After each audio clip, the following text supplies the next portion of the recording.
So mga tol, sumabog po ang balita kanina lang. Nakasado na ang laban ni Ryan Garcia sa isang exhibition match sa darating na January 25 sa susunod na taon. At ang makakalaban po ni Ryan Garcia mga tol ay ang dating ka-sparring partner ni Manny Pacquiao. At makakalaban din dapat ni Manny Pacquiao sa isang exhibition na si Jaber Sayani ng France. At magaganap umano ang laban na yan sa Dubai. Mismong si Ryan Garcia nga po ang nagpost sa kanyang social media account. So kaya po isang exhibition lang ang laban na yan mga tol. Dahil sa April pa matatapos ang suspension kay Garcia sa professional boxing career niya. Kaya bago bumalik sa April si Garcia, kailangan muna niya magpagpag ng kalawang. So hindi na nga po matutuloy mga tol ang exhibition ni Garcia at Pacquiao. Una nga pong in-announce ni Garcia na si Pacquiao umano ang makakalaban niya sa exhibition sa December. Pero ngayon, iba na ang makakalaban ni Garcia. Mukhang magpo-focus na din ang ating pambansang kamao Manny Pacquiao sa politika next year. So may mga pinirmahan nga pong exhibition match si Manny Pacquiao na hindi natuloy. Yan nga yung makakalaban ni Garcia na si Jaber Sayani. Nagkapirmahan sila ng kontrata ni Manny Pacquiao pero hindi natuloy. At ang laban dapat ni Manny Pacquiao sa isang exhibition din dito kay Buakaw Banchamek ng Thailand.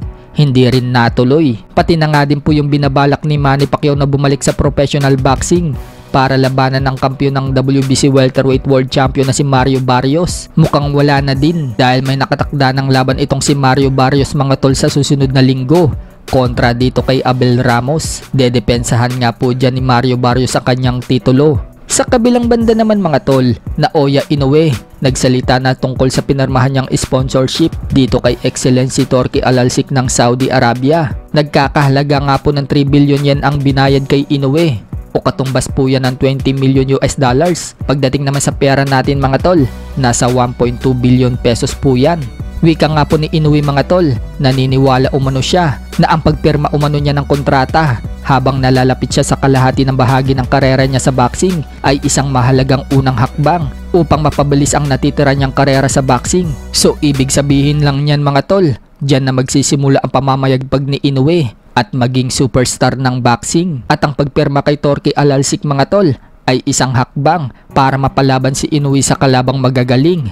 Yan kasi ang gusto ni Turki Alalsik mga tol, ang paglabanin ang magaling sa kapwa magaling. Kaya malalaman natin kung sino ang makakalaban ni Inoue sa susunod na taon kapag nagbigay na ng hint itong si Turki Alalsik.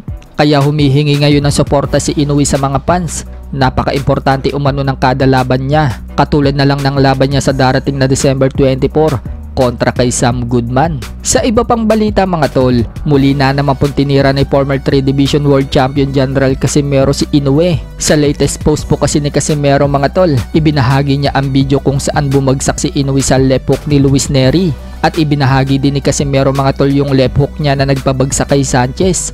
Wika nga po ni Casimero mga tol sa caption, kung siya daw ang makatama ng left hook kay Inoue, makakatayo pa daw ba kaya siya? Dagdag pa ni Casimero mga tol, may laban na naman daw si Inoue sa December kontra kay Sam Goodman. Magmumukhang malakas na naman daw si Inoue. The Monster pa naman daw ang bansag sa kanya. Pero todo pili daw ng kalaban. Kung totoo daw ang sinasabi ni Inoue na monster siya, palagan na daw siya para makita daw nito ang inaasam-asam niya. Bukod dyan, pahabol pa ni Casimero mga tol sa comment section kung bakbakan daw talaga ang gusto ni Inoue. Palagan na daw siya.